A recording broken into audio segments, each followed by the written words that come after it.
errado mesmo. Quem vê esperando encontrar um Batman, encontrar uma coisa, não tem, é outra coisa.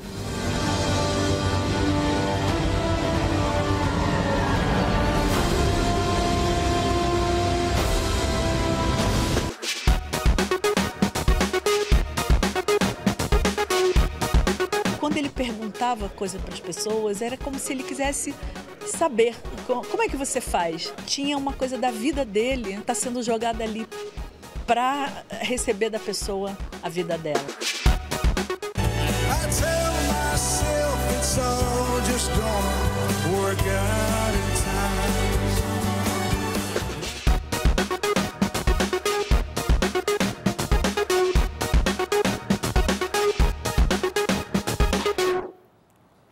Olá, boa noite. A gente começa o Metrópolis de hoje com a grande estreia e também a grande polêmica da semana, o Coringa.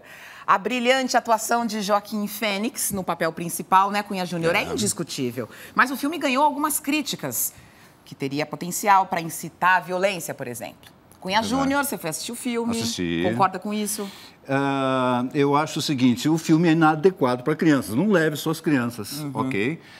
Qualquer coisa pode ser gatilho para divulgar ou fazer com que alguém seja violento. Mas eu acho que, mais do que um filme, a nossa realidade social, as nossas diferenças sociais e econômicas, não é? Famílias abusivas, ou grupos organizados que aí estimulem o ódio, esses sim são mais perigosos que um filme ficcional sobre o Coringa.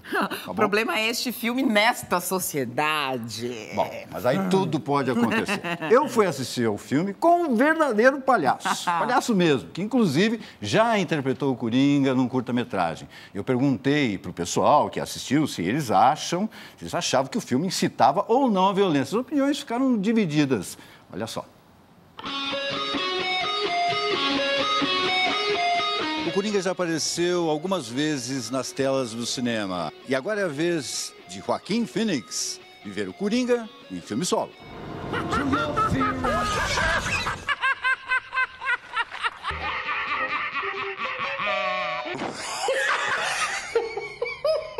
Por que você gosta tanto do Coringa assim? Cara, eu gosto como ele representa o agente do caos. Ele vem pra bagunçar e não é outra coisa. Ele é louco, sabe? Eu queria ter a coragem que ele tem, tá ligado? Porque, tipo, ele não tá nem aí pra opinião dos outros. Ele é doido. Ele é um vilão muito bom e ele trata sobre assuntos que são muito reais. Muita gente diz que a figura do Coringa foi muito inspirada num filme dos anos 20, um filme do expressionismo alemão chamado O Homem que Ri.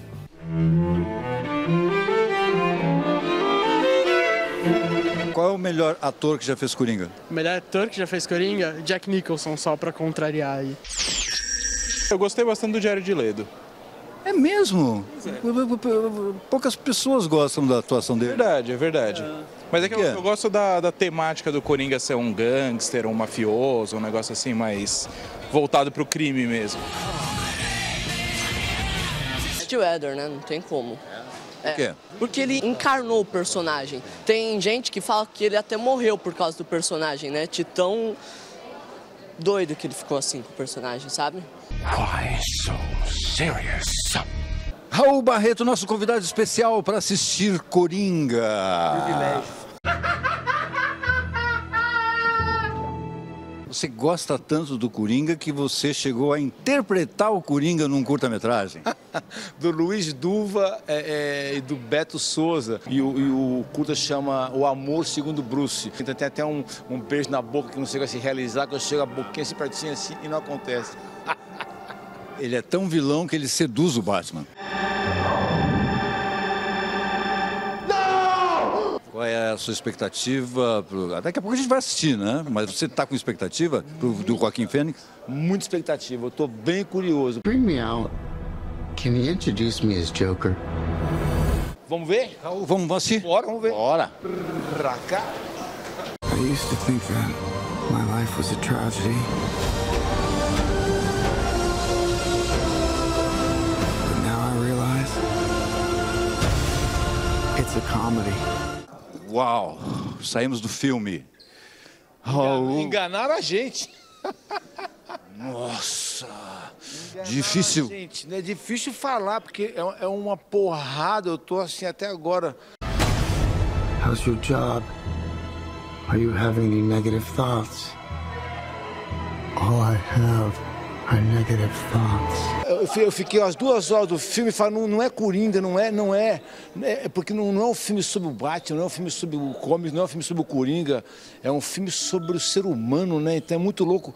E aí no final, talvez, que volta para a história para você entender o que torna a pessoa virar um vilão, né, cara? Mas e se até torce pro vilão, porque pô, o cara foi massacrado a vida inteira. Então, pô, o filme é profundamente tocante. Eu tô assim, ainda não dá para elaborar e já sair falando, não. A gente tem que mastigar, digerir mesmo. O que achou do filme? Muito bom, muito bom. É um filme, eu diria que chega muito perto da realidade, assim, do que a gente está vivendo no Brasil de hoje. Ele é muito violento, mas, porém, conta bem como é a história do Coringa. Acho que o filme induz alguma coisa? Certamente, ainda mais no momento em que a gente vive, já induziu e vai continuar induzindo. Bom, de certa forma sim, né? Porque acho que tudo influencia. Não, eu acho que tem muitas outras coisas que levam a isso, não o filme. Eu acho que o filme demonstra violência. Tem violência na novela, tem violência na rua. Você está passando na rua, você vê alguém sendo violento ou desrespeitoso com alguém. É perigoso ou não? Olha, eu acho que não, mas é um debate que vai ser travado muito ainda, né? Eu acho que cada um enxerga da forma que quiser. Depende do ponto de vista. Sim ou não? Eu não acho que seja. De forma, para mim, nem um instante, porque é aquilo, né, cara? Ele é como se tivesse autorizado a fazer isso, esse cara. E aí qualquer pessoa, a gente tem que ter essa consciência, o mal que a gente causa ao não lidar amorosamente com a vida, vai criando as psicopatias mesmo. Então, quer dizer, vamos cuidar do humano mesmo, mais do que nunca, né, cara?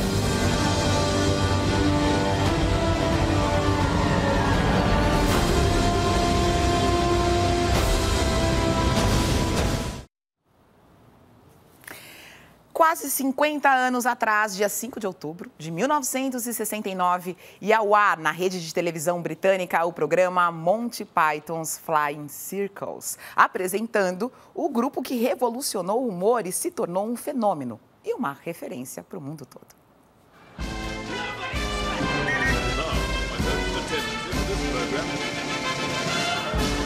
Maio de 1969, em Londres. Os ingleses Graham Chapman, John Cleese, Eric Idle, Terry Jones e Michael Palin, além do americano Terry Gilliam, começavam uma conversa sobre como renovar as esquetes de humor da época. Eles queriam romper o padrão de começo, meio e fim com aquele momento da virada. No lugar disso, o imprevisível, o irreverente, o fluxo de consciência, o nonsense. Era o embrião de Monty Python. O programa Monty Python's Flying Circus teve 4 temporadas, ao todo 45 episódios. Na abertura de todos eles, uma espécie de eremita surge na cena e diz: "Isto é", e lá vem a vinheta. Monty Python's Flying Circus. Paródia de documentários, game shows, comerciais, talk shows. Além de desconstruir os formatos da televisão, os Pythons rompem com a própria gramática da coisa. Os créditos finais, por exemplo, podem aparecer no começo. O humor das esquetes é surreal. I shall enter the house and attempt to remove the joke. Depois da série, o grupo produziu 3 longa-metragens. Em Busca do Cálice Sagrado, um rei Arthur com sérios problemas orçamentários. Who are you? We are the knights who say... Ni. No, not the knights who say ni. The same. Who are they? A Vida de Brian, um épico bíblico com um sujeito comum que todos acreditam ser Jesus. What is your name, Jew? Brian, sir. Brian, eh? No, Brian. E o sentido da vida, uma reunião de esquetes sobre a vida, a morte, a vida após a morte. Now, listen to this. Whenever life gets you down, Mrs. Brown, and things seem hard or tough. O grupo também gravou discos e escreveu livros. Fez inúmeros shows ao vivo. O auge foi em 1989, ano em que completavam 20 anos de história. E quando morreu Graham Chapman. Depois voltaram aos palcos muitas vezes. Em 2014 fizeram a última apresentação. 15 mil pessoas presentes.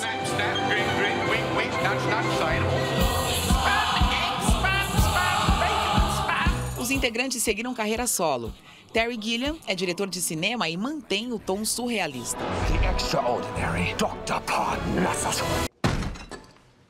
John Cleese seguiu atuando em comédias, assim como Michael Palin, que também se dedicou a documentários de viagens. Aliás, o último foi no Brasil.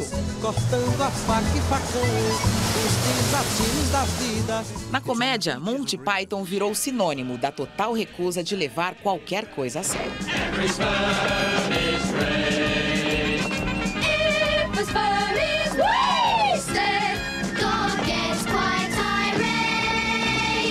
Every sperm is sacred. Every sperm is good. E começou hoje o Festival Mário de Andrade em São Paulo. É uma espécie de virada do livro, com mais de 150 atividades gratuitas em 11 pontos da cidade até domingo. Tem saraus, teatro, dança, música, duelo de cordel. É, a festa da literatura. Tem um corredor enorme entre a Biblioteca Mário de Andrade e a Praça das Artes, no centro da cidade, com cerca de 100 tendas de editoras, livrarias, bancas, coletivos. Para completar, tem encontros com escritores. Quer exemplos? Milton Ratum, Ailton Krenak, as portuguesas Alexandra Lucas Coelho e Isabela Figueiredo, a atriz Fernanda Montenegro, que vai lançar o livro de memórias no Teatro Municipal. Olha, também no centro da cidade tem outro festival de graça até domingo. É os Sons do Brasil. A cada dia, grupos de diferentes estados dividem o palco do Centro Cultural Banco do Brasil. Amanhã, por exemplo, tem o Modernage Trio, que é da Bahia. No domingo, a festa termina com os cariocas do Casuarina. Mais música de graça. Domingo tem Maglore, adoro, no Sesc Santo André. Os baianos são na estrada com o primeiro álbum ao vivo, que é uma espécie de balanço dos primeiros 10 anos da banda. Também no domingo, no Sesc Interlagos, quem sobe ao palco são os sergipanos do Debadios.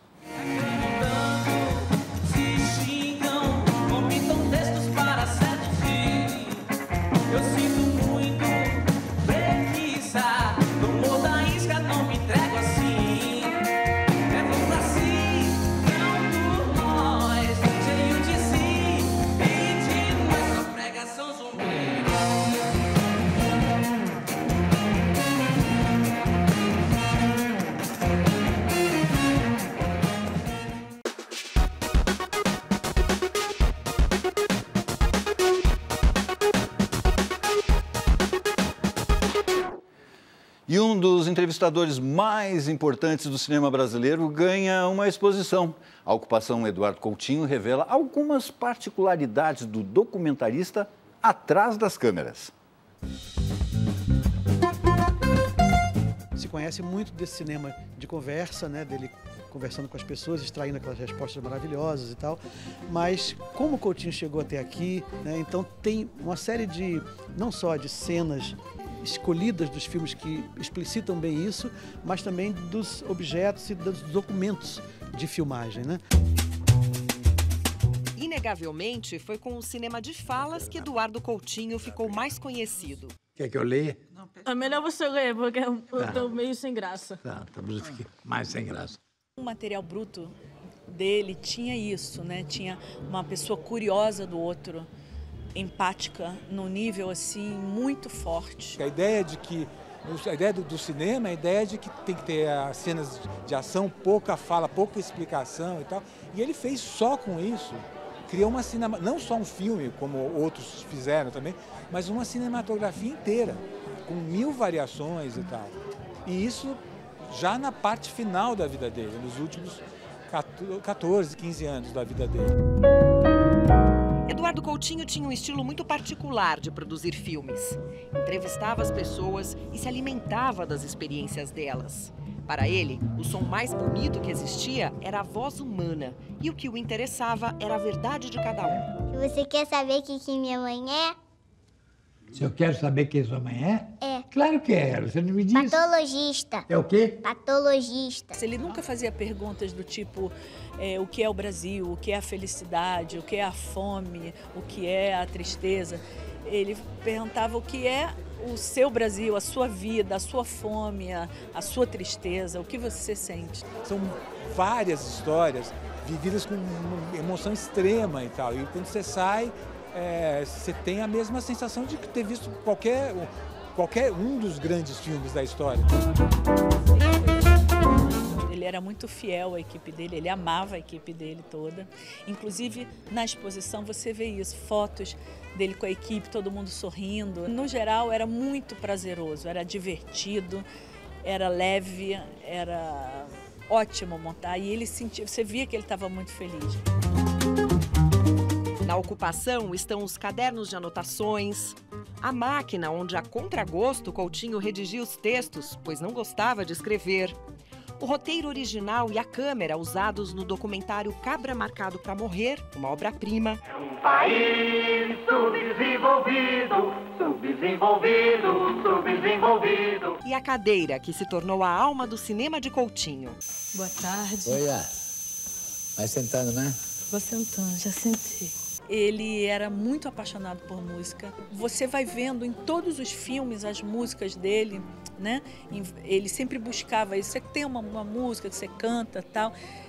Ele adorava, a um ponto que ele resolveu fazer um filme sobre essas músicas. Vou colecionar mais um soneto, outro retrato em branco e preto, a maltratar meu coração. Agora é curiosidade, ele tinha alguma predileção assim de música ou não? Sim, ele tinha uma música do Roberto Carlos que ele amava, que chama Ternura. E ele fazia várias pessoas cantarem essa música. Existem em 1 ou 2 filmes pessoas cantando Ternura. Agora você vem dizendo adeus. E para se aprofundar mais na obra do cineasta, na próxima segunda-feira, dia 7, o produtor João Moreira Salles vai dar uma aula sobre o cinema de Eduardo Coutinho. E todas as terças-feiras deste mês e de novembro serão exibidos filmes de Coutinho. Todas as informações estão no site Itaú Cultural. Um quadro que apresenta o parlamento britânico repleto de chimpanzés bateu o recorde para uma obra do artista Banksy. A tela chamada Involução do Parlamento foi vendida hoje em um leilão em Londres por quase 10 milhões de libras esterlinas, mais de 48 milhões de reais. A obra foi pintada há 10 anos. Os chimpanzés ocupam os lugares dos deputados na Câmara dos Comuns. A venda foi em um momento mais que oportuno, já que nos últimos meses o parlamento virou uma novela de discussões e reviravoltas por conta da saída do Reino Unido da União Europeia. Banksy permanece anônimo e, com isso, claro, cria ainda mais interesse pelas obras. Até hoje, o quadro mais caro do artista tinha custado cerca de 7 milhões de reais. Outra do mundo das artes, mas agora em Paris. O americano Jeff Koons inaugurou a escultura Buquê de Tulipas. Criada como um símbolo de solidariedade depois dos ataques terroristas de Paris em 2015, a instalação ficaria junto ao Museu de Arte Contemporânea, em uma esplanada em frente à Torre Eiffel. Muitos parisienses não gostaram, por isso, depois de 3 anos de muita discussão, ela finalmente ganhou um lugar em um jardim do Museu Petit Palais.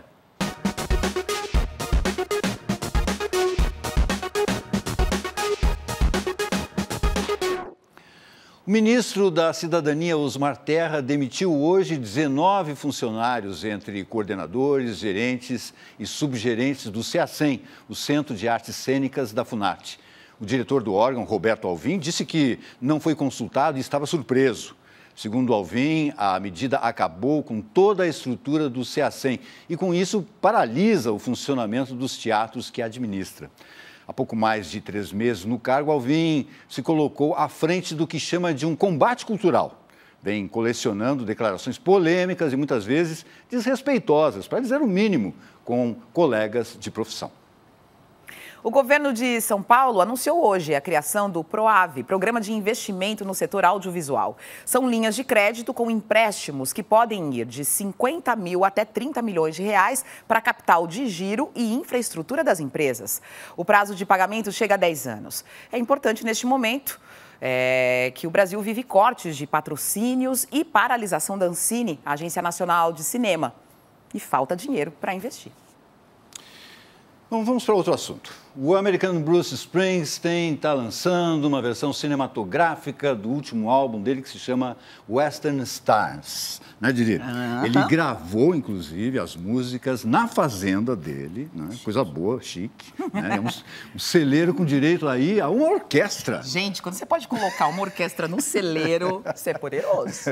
O filme foi gravado porque o Bruce não vai excursionar com esse disco, que foi uma gravação mais intimista. Então, por isso, ele queria deixar um registro para os fãs. Ele já está preparando o novo álbum, viu? Com banda completa. E olha que o homem acabou de completar 70 anos, minha gente. A estreia nos cinemas americanos vai ser no final do mês. E a gravação também vai sair em CD e no streaming. Fique aí, então, com um pouquinho, né, do Bruce Springsteen. E a gente vai voltar no domingo às 8 da noite. 8 da noite. Um beijo. Tchau.